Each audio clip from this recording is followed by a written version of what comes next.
Баршаңызға сәлем, құрметті достар. Бүгін сіздермен күзгі салат, осенний жасаймыз. Қысқа дайындық. Менімен бірге болыңыздар. Ол үшін бізге қажетті заттар: жуаны жіңішкелеп, солонка, яғни ұзыншалап тураймыз. Сәбіз қажет болады. Сәбізді теркадан өткіземіз.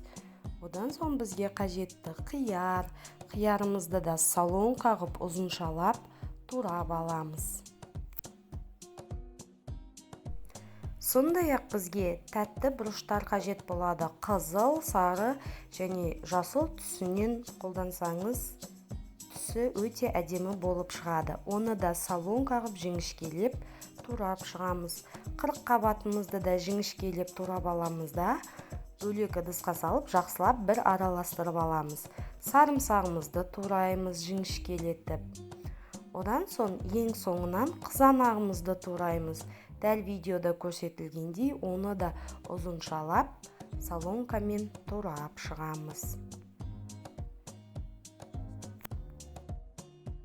Қызанақты ең соңынан тураған дұрыс. Енді біз укроп, петрушкаларымызды да майдалап турап шығамыз. Ал енді қара бұрышымызды және лавр жапырағымызды жақсылап жуып аламыз. Енді осы туралған барша ингредиенттерді барлығын бір шараға салып, жақсылап араластырамыз. Укробымызды, петрушкамызды сеуіп шығамыз. Лавровый жапырағымыз, қара бұрышымызды саламыз да, барлығын астынан үстінен араластырамыз. Және де қантымызды, тұзымызды салып шығамыз. Қант бір ас қасық жеткілікті. Барлығын жақсылап араластырасыз.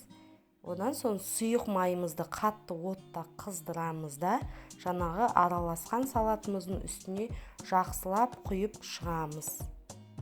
Қайтадан салатымызды астынан үстіне араластырамыз. Стерилизовать етілген банкаларымызға салатымызды салып шығамыз. Салатты нығыздап салу қажет. Оның үстіне жарты шыны согын құямыз. Салаттың түбінде араласқан кезде согы шығып тұрады. Осылай барлық банкаға салатымызды салып, тізіп аламыз. Енді өте қатты қайнамаған жылы суымызды кастрюлемізге құйып, сүлгімізді төсеп, банкаларымызды тізіп құйып шығамыз.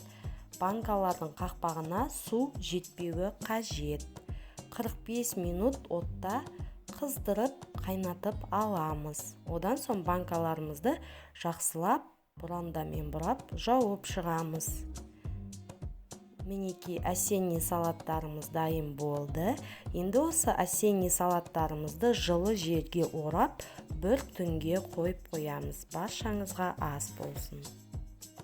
Қыстың күні таптырмас салаттардың бірі болады.